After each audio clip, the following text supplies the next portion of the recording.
It's Thursday, October 3rd, 2019, and I'm Dave Sobel. 3 things to know today. ZenDesk is breached, gaming hardware sales are up, but with tariff reasons, and new data on the complexity of network vendors. This is the business of IT. ZenDesk has reported a data breach involving 10,000 ZenDesk support and chat accounts. The breach was discovered on September 24th, 2019, although the actual issue occurred before November 2016. Channel E2E with the details today. Personally identifiable information and other service data, including email addresses, names, and phone numbers of both agents and end users of certain ZenDesk products, was compromised. Additionally, the incident involves certain authentication information for approximately 700 customer accounts. Why do we care?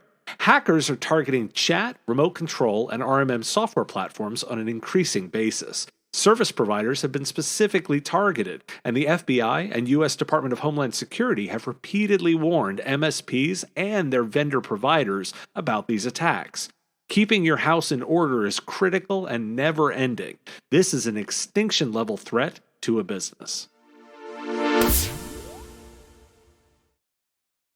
The Register has some new information, which at first glance may seem only minor, but it does have some implications, per the article. Shipments of gaming rigs staged something of a comeback in the second quarter of 2019 as retailers sought to avoid potential trade tariffs on machines bought in China and imported to the United States. Globally, desktops, notebooks, and monitors sales into channels leapt 16.5% year-on-year to 10.4 million units against an abysmal 2018, said analyst IDC.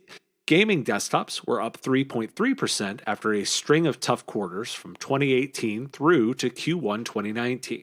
IDC believes this was due in part to an easing of Intel CPU shortages that impacted availability, and again, the revamped pricing structure for ray tracing GPUs. Why do we care? With U.S. tariffs postponed until 15 of December, those selling hardware should know that now may be a hot time, and we should also be aware of this as we analyze the spending patterns of 2019 and 2020. IDC expects this year to be up 9.6% on 2018, but it could be artificial. You've been warned. Speaking of hardware, Auvik has a report out with some information about increases in fragmentation of equipment vendors for market share from their 2019 Network Vendor Diversity Report.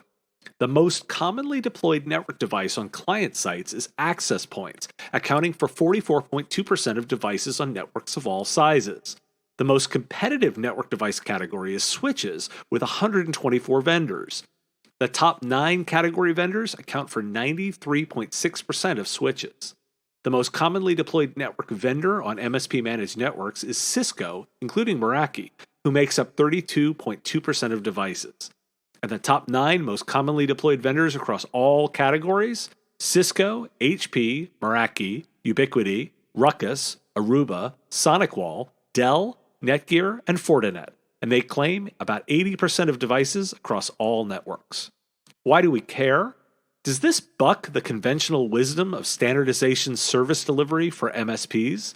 The report itself calls out that more vendors under management means more configurations and interfaces to learn and support, which can put a drag on an MSP's team's efficiency and profitability. There appear to be more vendors and more complexity in this space, not less. Today's episode is brought to you by the Killing It podcast. 3 guys, 3 topics, 30 minutes, all IT commentary. Check it out on your favorite podcatcher.